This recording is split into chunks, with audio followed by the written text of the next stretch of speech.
சீழும் ரத்தமும் ஒழுகி துர்நாற்றம் வீசக்கூடிய பாம்பை தூக்கி என் மீது வீசிவிட்டாய்.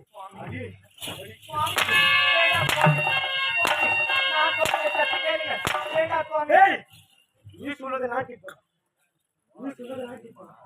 எப்பேற்பட்ட காரியத்தை செய்து விட்டாய். செய்யலாமா? எப்பேற்பட்ட காரியத்தை செய்யக்கூடாது.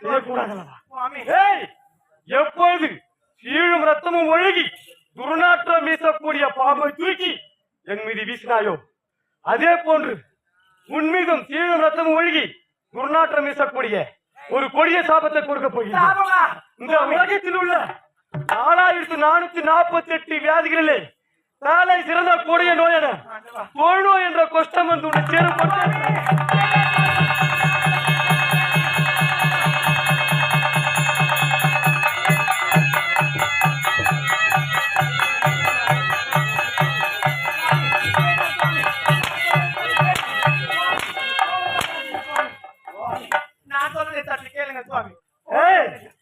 பெண் என்றால் பேய்க்கு கூட மனம் இறங்கும். உன்னை போன்ற பெண்ணை பார்த்தால் யாருக்கும் மனம் இறங்காது. பெண்ணே, இந்த சாபம் உன்னை எப்பொழுது பெண்ணாக பிறந்துவிட்டால் திருமணம் என்று ஒன்றாகும். அப்படி நீ எப்பொழுது மாங்கல்யம் உன் கழுத்தில் சுடுகின்றாயோ அக்கணமே இந்த சாபம் உன்னை சேரும். இந்த அதிகார முனிவர் தான் இந்த சாபத்தை கொடுத்தேன் என்று யாரிடத்தில் கூறினால் அக்கணமே உன் கணவனையும் வந்து சேரும்.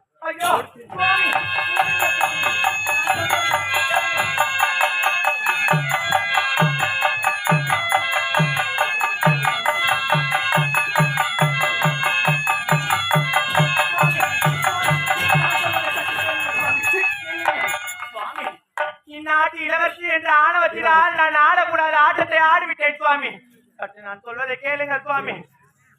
சுவாமி, என் வாழ்க்கையிலே விதி வேதனை செய்யுதமா, அந்த வேதனையை கண்டு வீதியில் மக்கள் வேடிக்கை பார்க்குதம்மா. அம்மம்மா வேடிக்கை பார்க்குதம்மா. என் வாழ்க்கையிலே விதி வேதனை செய்யுதம்மா, அந்த வேதனையை மக்கள் வீதியில் வேடிக்கை பார்க்குதம்மா. வேடிக்கை பார்க்குதம்மா.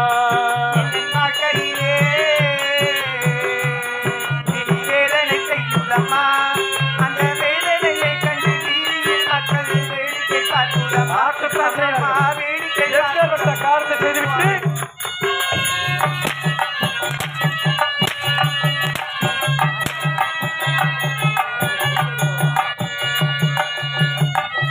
ஒரு கள்ளம் இல்லாத ஒரு உத்தமின் சோதனை வந்ததமா.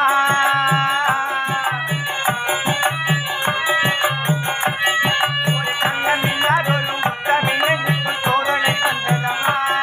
அந்த சோதனையை தன் வேலனை ஆக்கி வாட்டி வரக்கூடமா. அம்மம்மா வாட்டி வரக்கூடமா. வாழ்க்கையிலே விதி வேதனை செய்யுதம்மா, இந்த வேதனையை மக்களை நான் கேட்பதா வேடிக்கை பார்க்குதம்மா. எவ்வளவு ஒரு அகந்தை, பார்க்குதம்மா. எவ்வளவு ஒரு ஆணவம். பெண் குலத்திற்கே ஒரு இவளை ஏற்படுத்தி விட்டாங்க.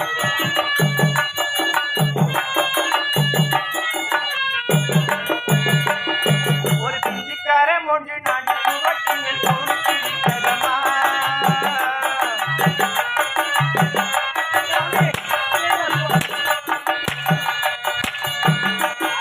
ஒரு பிஞ்சிக்காரன் ஒன்று நான் சுவற்றினில் பொறுத்திருக்கிறதமா.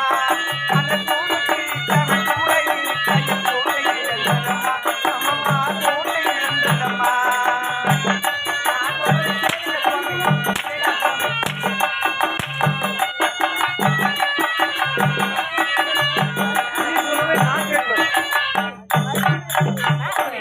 அறியாத பிள்ளை தெரியாம தவறு செய்து விட்டேன். பிள்ளை தெரியாத செய்திருக்காயா? நாட்டு இளவரசி என்ற தாண்ட கர்வத்தினால் நான் ஆடிவிட்டேன் சுவாமி.